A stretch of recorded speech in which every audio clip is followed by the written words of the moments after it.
Well, hi. Today is Thursday, October 2nd, 2025. I'm Todd Studer, and this is Morning Coffee. Yep, still without music. I may pick some new theme music for this, or maybe not. I don't know. I'm kind of getting used to not having it. So, we've had the copyright issues with what they were claiming was a copyright infringement with the old theme music.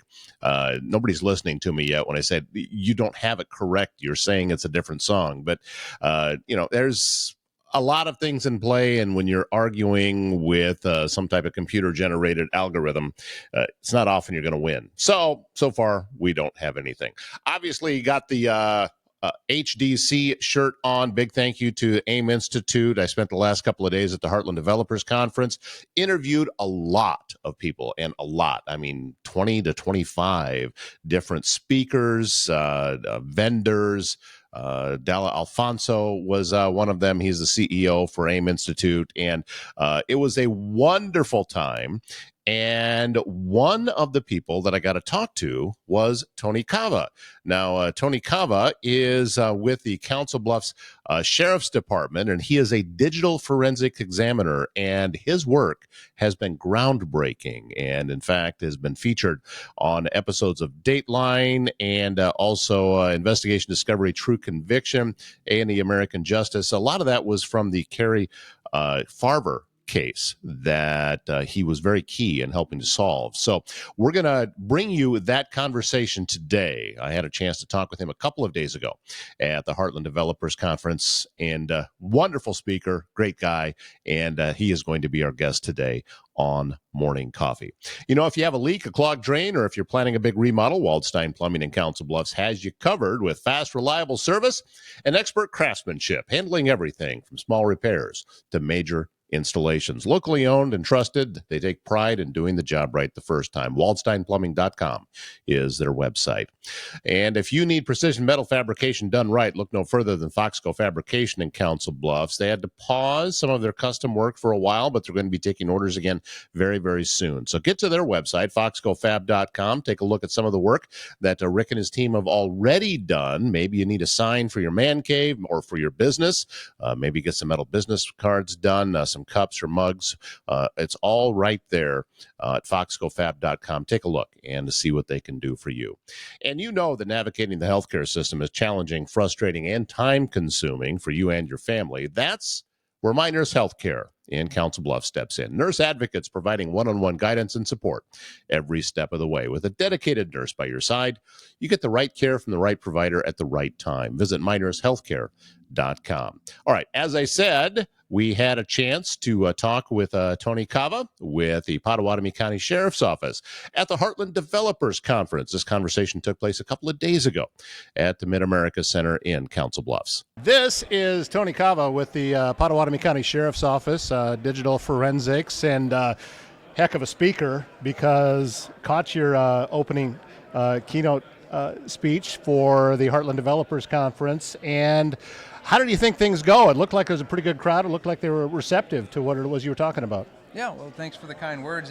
They were. It was great because you see the room out there and you tell the first kind of funny line or joke. You hope that it works. You hope that people start going with it, and it worked really well. So it was a very reactive audience, even for first thing in the morning. So yeah. The coffee helps. But yeah, I think that's part of it. Is this is just getting going. You're kind of setting the tone for the entire conference. So a lot of pressure, but then again, you do this a lot. You do a lot of speeches. So. And these are my people, because these are programmers. These are nerds. I speak their language. This was perfect. So sometimes I have to go talk to cops, prosecutors, and so on, which I love doing.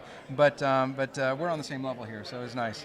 Yeah, and one of the things that you talked about that really hit with me was you said it's not just about what it is that you're doing. It's about who you're bringing along with you, and showing these types of things to the next generation. And I'm a huge believer in that. I'm media, radio guy, but same type of thing. If we're not bringing those people up behind us, then everything just kind of stops with us, and that's not at all what we want. No, we've got this beautiful legacy of the computing industry is starting, back with hackers in the 1950s, and that was part of my talk, is that still resonates with what we do today. There's standards we still follow today that were set 50 years ago or 70 years ago. And so it's important not only that we know about those, but that we prepare the next generation to take part and to set their own standards and kind of figure out where we go from here. Now we're like really key in solving the Cari Farver case. Is that typically what people want to talk to you about, is just that case and the things that went into it? I'm largely a one-trick pony. I mean, I've got, working where I do, working in Pottawattamie County, and I love Pottawattamie County, but we're a smaller place. We don't have a lot of cases like that, so it's not something that we do every day. So that's what people know me for. That's where they've seen me. What is fun is when I go out to the grocery store, I go out to the hardware store. People don't recognize me a lot, but they kind of recognize me. Like they know they've seen me somewhere, but they have no idea who the heck I am. And so I like that. That's a level of fame. That's enough. I don't nothing more than that. I've experienced that same thing. I've gone out to eat, and I get people doing this. They're just kind of looking like, okay, I know you from somewhere, and chances are it showed up online on a video short that they just scrolled right past. But yeah, the same type of thing, and I prefer it about that way too. I wanted to talk to you a bit, Tony, about the skills that you used in order to solve that case.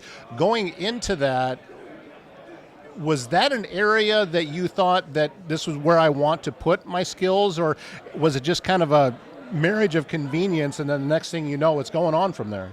No, what bugged me is that I came from an IT background, and I did technical things, and it bugged me when I would see, in the newspaper, people that were getting away with crimes or cases that kind of stalled out because we didn't, in law enforcement, we weren't up on the latest technologies. Government is usually a little bit behind on those things, and so criminals were able to win that game for a little while.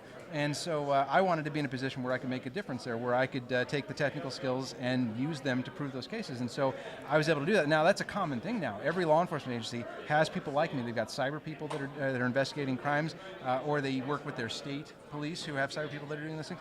But a few years ago, when I started doing this 16 years ago, it was a different story. I mean, even back then, every time I worked a case, it was computers. We go to people's houses, we take their computers. Nowadays, it's 99% cell phones. They carry them everywhere. I've had bank robbers that take pictures of the money they've stolen. So there's just, it's a world where every crime has some sort of electronic element to it now. Even, a plain old burglary, they're coordinating by text message or using Google Maps to find where they're going. So there is digital evidence in every one of these cases, and there's just no end in sight. It just keeps growing year by year. Yeah, it's now everybody's walking around with a portable TV studio in their pocket, and a lot of times that data is out there, that footage is out there, something on a Ring camera, all of these different things. How much of your time has to be spent in learning the latest of what's coming out in technology? Because sometimes it's by the time that I get one thing figured out, we're 2 generations past it already. Yeah, these glasses, you may not be able to see, but they're pretty thick, and they keep getting thicker by the year. And so all the reading that I have to do to keep up on things, that's getting tougher. But yeah, that was always the case, in technology, is that it changed so quick, especially with computers, that you had to really work to stay up. But now I feel like it's just exponentially grown, where there's no way you could stay up on everything. Maybe I'll have an AI agent that starts keeping up on news for me and gives me all the output. But it's a big part of it, because exactly as soon as a new technology is out, someone is figuring out a way to steal money with it. Somebody's figuring out a way to break into computers with it. So we need to be able to react almost as quick as that technology comes out, and that is a tall order. How about an event like this, the Heartland Developers Conference, coming to your hometown right here? You're Pottawattamie County, and now we've got an event this size at the Mid-America Center. It's got to feel pretty good to see it come this direction. Oh, there's definitely a feeling of pride. I mean, I love Pottawattamie County. I'm a Council Bluffs citizen, and I love to see these things come here, because this is a great place, and it's kind of, like a best kept secret that we have this nice convention center here. We've got the Mid-America Center, and we've got all this nice infrastructure, and it's great to see this conference especially come here, because we have tech jobs here. We have tech jobs nearby. There's going to be more, and we want to attract these type of workers. We want to attract these kind of jobs. We want to attract these kind of companies, and this is the event to do it. Yeah. Did Dalla call you? Did you call him when you heard about it? How did that come together? No, AIM reached out to me, and I still don't know why, but they, $5 is $5. Right. So no, they reached out to me, and it's when you get something like that, and they come to you and say, "Would you be willing to give a talk?"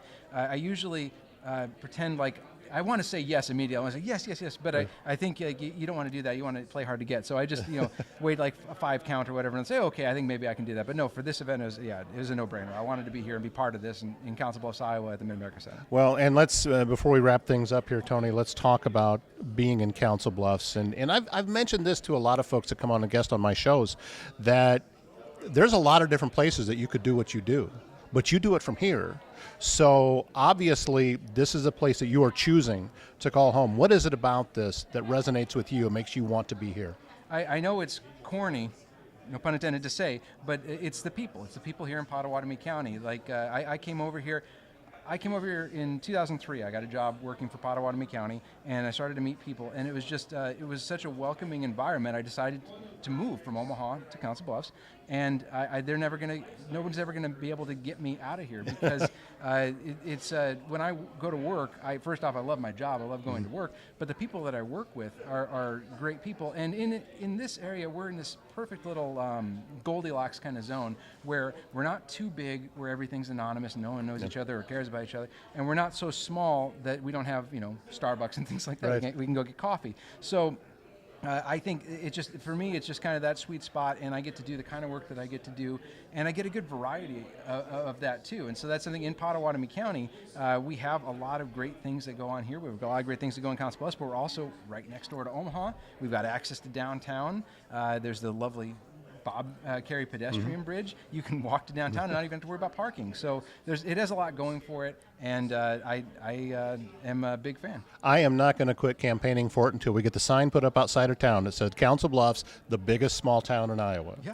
And because people have heard me preach on this all the time. So what it feels like here. Yeah, we have over 60,000 people that live in this town, but it feels like a small town. But as you said, we still have all the amenities, and it's the best of both worlds. So grateful for your talk today. Thank you very much for coming over and talking with us, and looking forward to continuing on to the great conference. Thank you, sir. Thanks so much. Right. Didn't I tell you, wonderful speaker, Tony Kava, digital forensic expert with the Council Bluffs Sheriff's Department, or rather the Pottawattamie County Sheriff's Department. So thank you so much, Tony, for talking with us at the Heartland Developers Conference and for being a guest on today's show. If you're looking for a laid-back spot with great food and even better company, it's the Mile Away in Council Bluffs. This family-run bar and grill is your go-to for mouth-watering wings, unbeatable weekly specials, and a welcoming atmosphere that feels like home. And today is Thursday. That means $5 burger and fries night with the purchase of a drink. And it's not just a tiny little burger. This is a half-pound burger with a plate full of fries or tots that you can get just for $5 with the purchase of a drink at the Mile Away.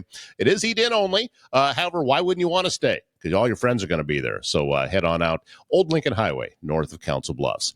If you're feeling stuck in uncertainty, conflict, or miscommunication, The Spiral of Accountability by local author Carol Horner is your guide to breaking free from the fog that clouds decision-making and relationships. Learn how to recognize negative cycles, shift your mindset, and build a culture of clarity and collaboration at work, at home, and in life. So when you're ready to spiral up, get your copy of Carol's book at spiralofaccountability.com, also available on Amazon. And since 1870, Avela Bank has been providing Iowans with high-quality financial products and services to fit their needs. Whether you need a loan, would like to start a new business account, saving money for a trip, or looking to open a personal checking account, Avela's qualified bankers can help you with all of that and more. Visit avela.bank to learn more. That's going to wrap up today's show. Thank you so much for being a part of it. I have a very, very busy day, and on the docket is an interview today with Council Bluffs Mayor Matt Walsh that we'll be bringing you in a very soon to come episode here. Then don't forget that next Tuesday on October 7th, it is primary day in Council Bluffs. You want your voice heard? Get out and vote. That's how that works. And I'm hoping that we'll see a record turnout for a primary. Usually primaries on non-national election years just aren't that well attended. But I think this year it will be. So make plans to get out and vote. My name is Todd Studer. And thank you very much for joining me. We'll see you back here tomorrow morning.